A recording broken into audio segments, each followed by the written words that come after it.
Sa mga lumang videong ito, nakuha noon pang dekada 70, binabalikan ng Amerikanong si Bill ang masasayang alaala ng kanyang pamilya nung sila'y tumira noon sa Pampanga.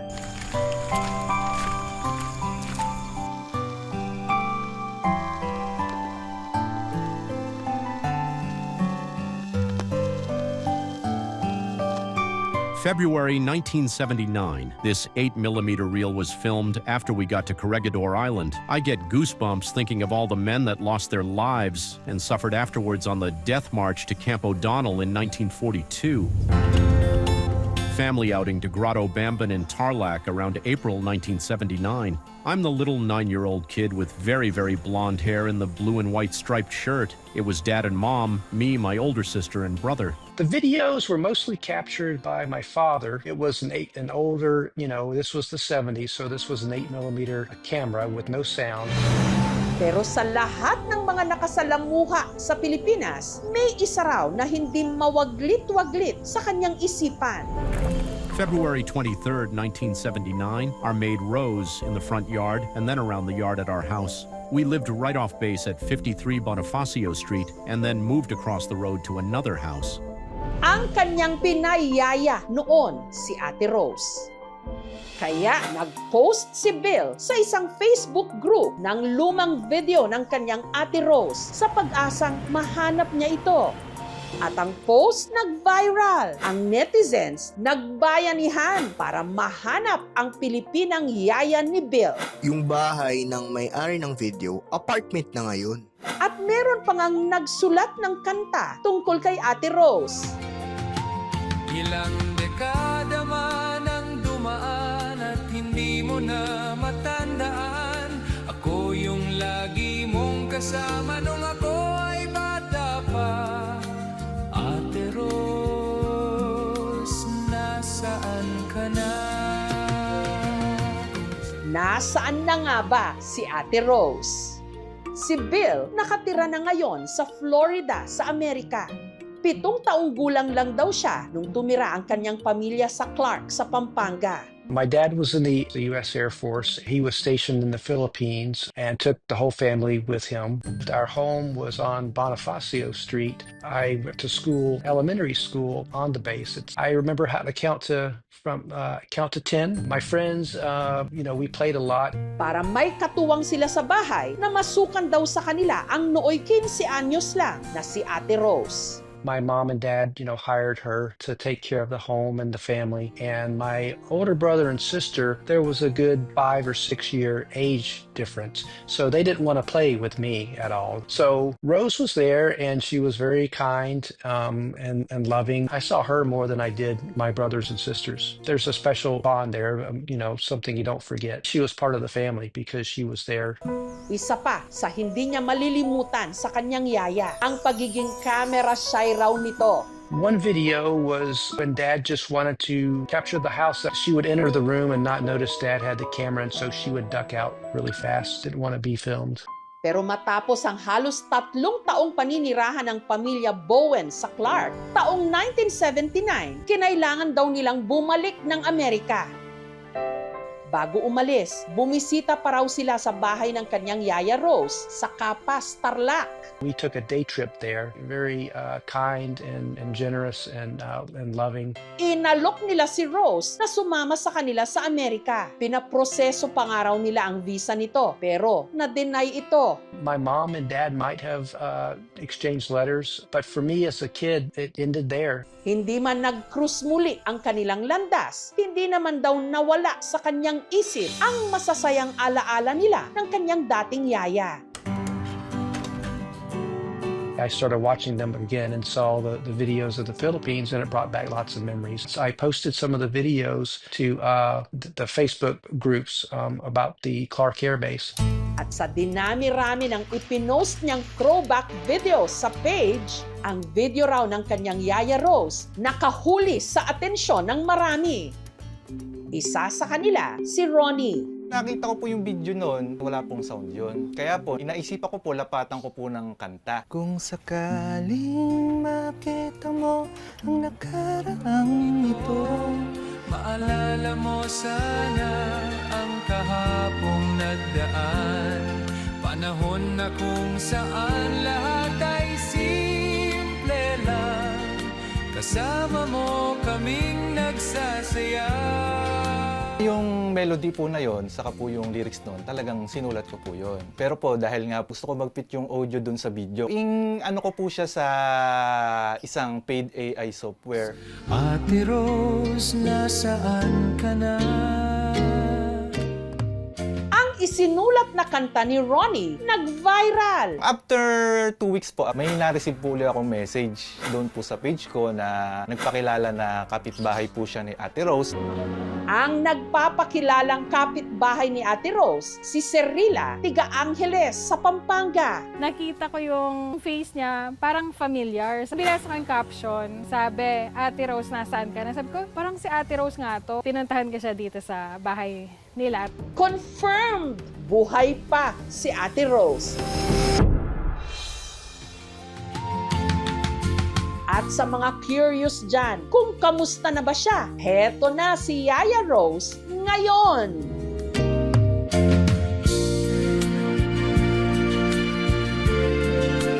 Ang nooy 15 anyos lang na si Ate Rose o Rosalina Langit, 66 years old na at dito pa rin siya nakatira ngayon sa Angeles sa Pampanga. Sa murang edad, natuto na raw si Rose na magbanat ng buto. Sakitin po yung tatay ko. Nakikitanim po siya ng palay. Nagganyan po ako pero hindi ko po nga kaya gusto kong namasukan na. Hanggang sa nakilala na nga niya ang pamilya Bowen. Tinanong ko po, did you need house girl, ma'am? Housemaid? Oh yes, I need one. I like you. What's your name? Sabi niya. If you need me, I tell you when I start. You start now. Tinuring po nila akong pamilya. Kasi po, kung ano po ang pagkain nila, kinakain ko po. At sa tuwing namamasyal daw ang pamilya, lagi siyang kasakasama. Pinasyal ako sa Clark. Tapos pumunta kami sa grotto. Madalas pang araw silang bumisita noon sa kanilang bayan, sa Kapas sa Tarlac. Binidyo po yung bahay namin. Talagang hirap po kami noon.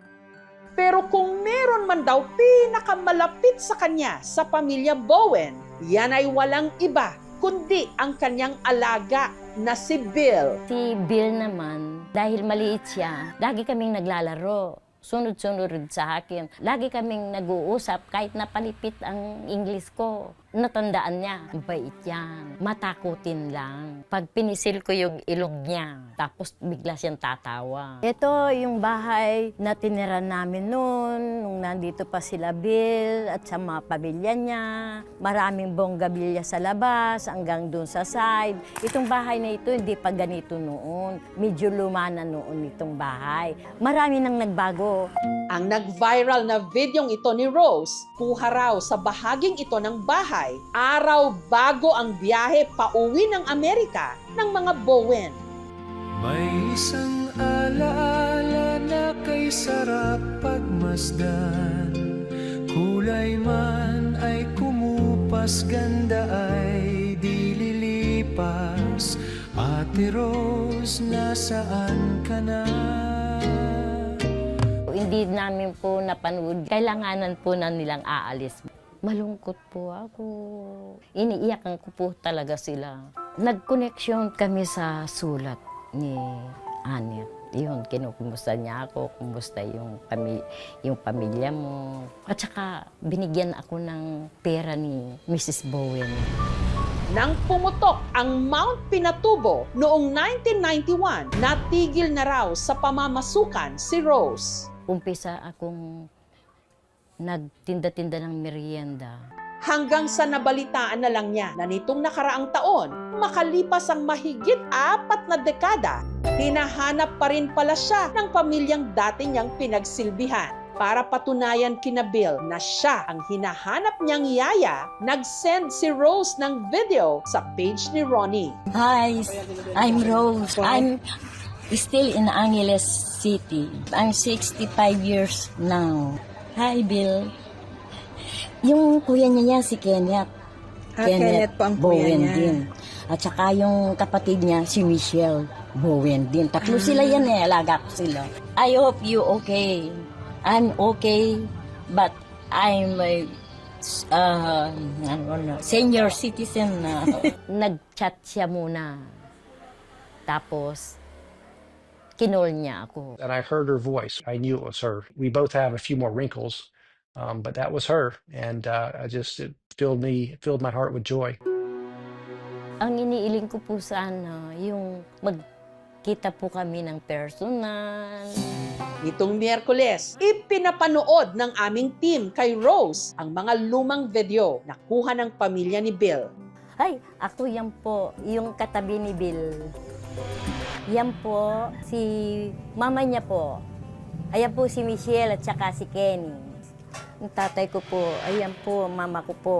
Wala na po sila ngayon. Namatay na po sila. Since 1979 po, naitago na po ni Bill. Malaki pong pasasalamat ko po kay Bill. Lalo po yung kapatid ko pong yan. Lumpo po yan. Namatay po, na-polio po siya. Naiisip ko yung parang noon at saka ngayon parang sila ay buhay po para sa akin ngayon. Dahil po pinapanood ko po itong video yan. Sa screen kung saan nanonood si Rose, may biglang pamilyar na mukha na bumati sa kanya. Walang iba kundi ang paborito niyang alaga na mahigit 4 na dekada na niyang hindi nakikita. Ano po kami communication po? Hi, Bill. Hi. Hi. How are you? You still recognize me? Yes. Because I'm old. Well, so am I. We have a few years on us, don't we?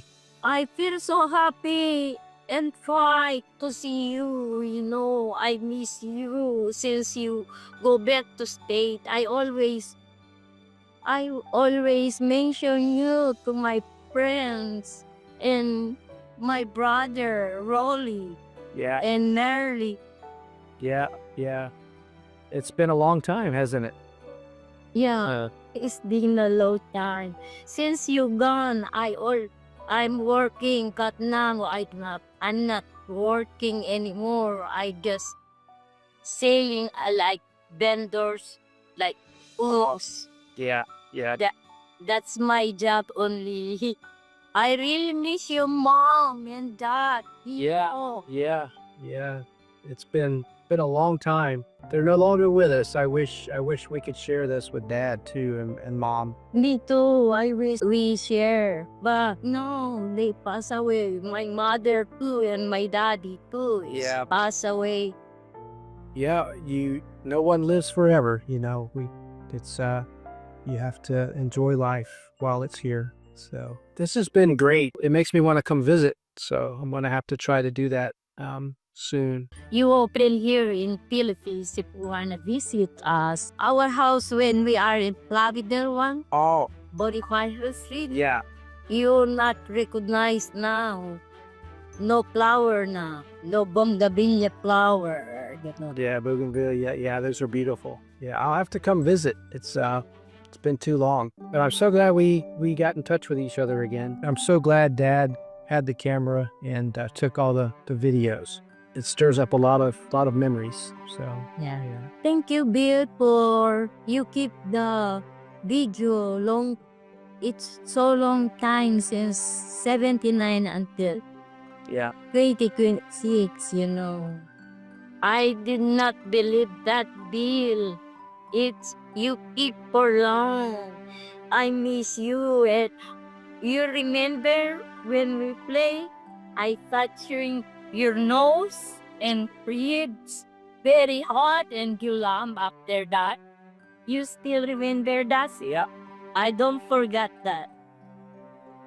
Yeah, because you and I we close together when you're small, you know. Yeah. Kenny and Michelle were so much older, you know, and they didn't want to spend time with their little brother. So I'm glad that we had you and you were there to spend time with me. Thank you very much. Ay, hindi ko akalain si Bill. Nakita ko sa movie. Hi, Bill. Wait, close kami ni Bill talaga nung maliit siya. Lagi kaming naglalaro, habulan kami. Makulit kasi siya. Hindi ko akalain. Itong taon nito, nagkita kami.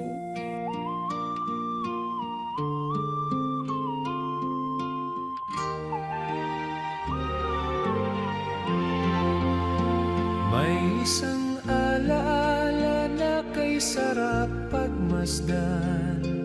Kulay man ay kumupas, ganda ay di lilipas. Ate Rose, nasaan ka na? Kung sakaling makita mo ang nakaraang ito, maalala mo sana ang kahapong nagdaan. Maaaring kumupas ang mga larawan at magbago ang mukha, pero mananatili ang alaala ng pagmamahal at pag-aaruga. At katulad ng bulaklak, may panahon para muli itong mamukadkad. Panahon na kung saan lahat ay